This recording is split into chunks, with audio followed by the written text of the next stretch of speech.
third thing you, let me mute this. What did I write exactly?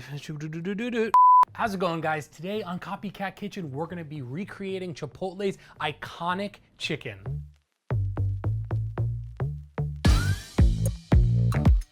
I can remember when the first Chipotle arrived in my hometown. It was a legitimate revelation. Truly, like, everybody who was anybody was eating there. Obviously, they have a bunch of different types of proteins, but I still find myself going back to that chicken. It's juicy, it's a little bit spicy even, it's packed full of flavor, and I'm really excited to recreate it today. So before we do any cooking, before we even start thinking about what we're gonna be doing, I walked across the street because there's a Chipotle everywhere, and I got ourselves a burrito bowl with chicken, and we're gonna give it a try. I've not eaten a single thing today, and I'm kind of psyched that the first thing I'm eating today is this Chipotle chicken. Let's look at it first. It's like got this like reddish hue going on, definitely spiced in some sort of way, and you can really see like charry bits, like piece of dark chicken that's like really, really gorgeous. So let's give this a bite. Let's see what it tastes like. Okay. Three things we need to focus on in order to recreate this Chipotle chicken is first, it's gotta be tender. Every single time you go into that restaurant, that chicken is gonna be perfectly cooked. Two, we need a little bit of spice. There's something going on there. There's like a little bit of like a reddish hue to it, so you need to add a little bit of spice. And then three, we need to grill it. We need those char marks. We need those little bit of smokiness that comes from the grill. And if we can manage to do all those three things, boy, we're gonna be on our way to Chipotle chicken. Let's do this. The best way to achieve that juicy tenderness that we have in the original Chipotle chicken is to use a marinade. And this citrusy marinade is going to help break down some of the fibers in the chicken and really guarantee that it is not just packed full of flavor, but also tender, fall apart in your mouth. For the marinade, I've got half a red onion, roughly chopped, 2 cloves of garlic, some cumin, some oregano, some oil, and the juice of a lime.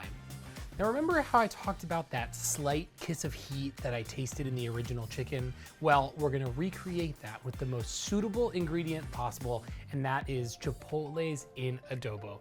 And it's the name of the restaurant, people. It couldn't be more perfect than that. So Chipotle's don't add a ton of heat, but what they're mostly doing is adding some color, some smokiness, a little bit of earthiness and fruitiness, and it is preserved in this really amazing sauce, and we're gonna add some of that into our marinade too. It really makes a huge difference, and I promise it's not gonna be that spicy. So if you're not someone who likes something that has a little bit of heat, this will be fine. You can eliminate it if you want, but I really recommend you keep it in. We're gonna get this all into our food processor, and then we're gonna blend it until smooth. This looks and smells amazing. I'm just gonna do a little bit of seasoning with salt, a little bit of black pepper, and that's it. It should be basically totally smooth. You want like no big chunks in here. You want it to be something that can totally coat the chicken, but it looks amazing and it smells even better. I have 1 pound of boneless, skinless chicken breast that I'm gonna put into this bowl. You could put it in a resealable bag that I'm gonna cover fully with this marinade, making sure to get complete coverage so that we can get flavor throughout the entire thing. I'm gonna cover this with plastic wrap, and then I'm gonna let it chill for at least 2 hours. We need that 2 hours to add flavor and tenderness. I promise it'll be worth it. So it's been a few hours, our flavors have been building, and now we are ready to grill. The first thing that we're gonna do before we even turn on the heat is we're gonna take our chicken out and bring it up to room temperature. Just like steak, or when you're cooking any meat on the grill, bringing it up to room temperature is just gonna bring you that much closer to the temperature that you want and will allow us to get those grill marks without burning. Speaking of char marks, grill. A lot of people, when they make grilled chicken, they wanna set up like 2 zones in a grill and take it on and off direct heat.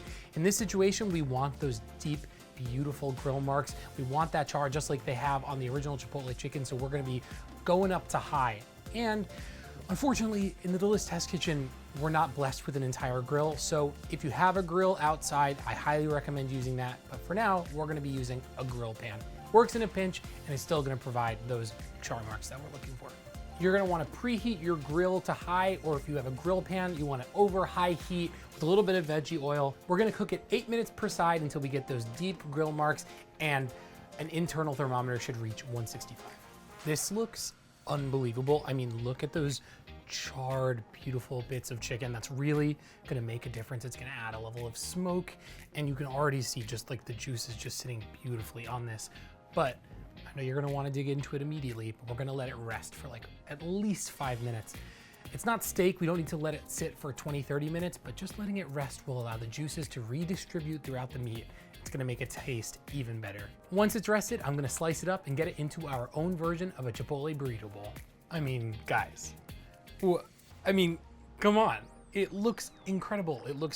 You can make a Chipotle bowl all on your own in your own home, especially with this chicken recipe. Look at these amazing grill marks all over it and that beautiful color from the Chipotles.